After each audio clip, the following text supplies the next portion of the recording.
السلام علیکم ورحمۃ اللہ وبرکاتہ۔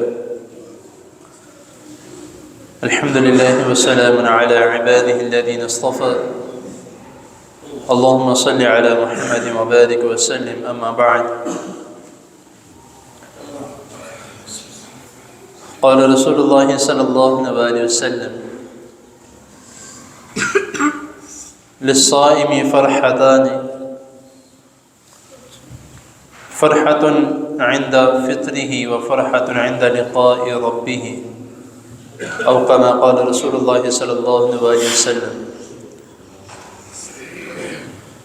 حضرات محترم، اللہ تعالیٰ کی توفیق سے اور آپ دوست احباب بزرگوں کی دعاؤں سے رمضان مبارک کے احکام و مسائل آپ کے سامنے اختصار کے ساتھ بیان کیے جا رہے ہیں۔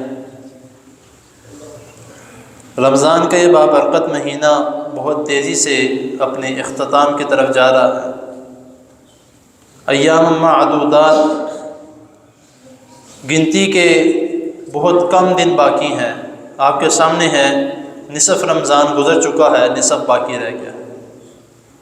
اللہ تعالیٰ کے حضور دعا ہے جو ہم نے روزے رکھے ہیں، عبادات کی ہیں، اللہ تعالیٰ اپنی بارگاہ میں قبول و منظور فرمائے اور ہمیں خیر و عافیت اور ایمان کی حالت میں باقی جو چند دن رہتے ہیں، اللہ تعالیٰ ہمیں ان میں بہتر سے بہتر عبادات کرنے کی اور روزہ رکھنے کی توفیق عطا فرمائے۔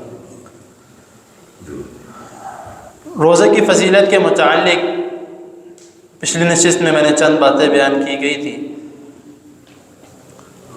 تو آج کی نشست میں روزہ داروں کے لیے جو سی خوشخبریاں رسول اللہ صلی اللہ علیہ وسلم نے بتائی ہیں کہ وہ دو خوشخبریاں ہیں۔ للصائم فرحتان، دو خوشیاں، دو خوشخبریاں روزہ دار کے لیے۔ فرحۃ عند فطرہ، ایک خوشی یا ایک خوشخبری اس کے لیے اس وقت ہوتی ہے جب وہ روزہ افطار کرتا ہے، اور دوسری رسول اللہ صلی اللہ علیہ وسلم فرماتے ہیں کہ اس کے لیے دوسری خوشی تب ہوگی جب وہ اپنے رب سے ملاقات کرے گا۔ اور اس ملاقات سے مراد کہ اللہ رب العزت کا دیدار کرے گا، کس وجہ سے؟ کہ اس نے اللہ تعالیٰ کی رضا کے لیے روزے رکھے۔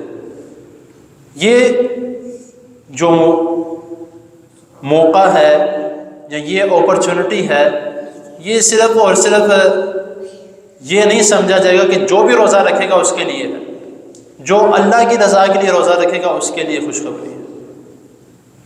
ہر اس شخص کے لیے نہیں ہے جو روزہ رکھے گا، اس شخص کے لیے ہے جو روزہ رکھ کے روزے میں رہے گا۔ روزے سے مراد کیا ہے؟ رک جانا، اور رکنا صرف کھانے پینے سے یا پانی سے نہیں یا پیاس سے نہیں، ہر عمل سے، ہر غلط عمل سے رک جانے کا نام روزہ ہے۔ تو یہ اللہ تعالیٰ سے ملاقات اور افطار کے وقت اس کو جو خوشی ہے، اور اللہ تعالیٰ سے ملاقات کے وقت جو خوشی ہے وہ اسی کے لیے ہے جو روزہ رکھ کے روزے میں رہتا ہے۔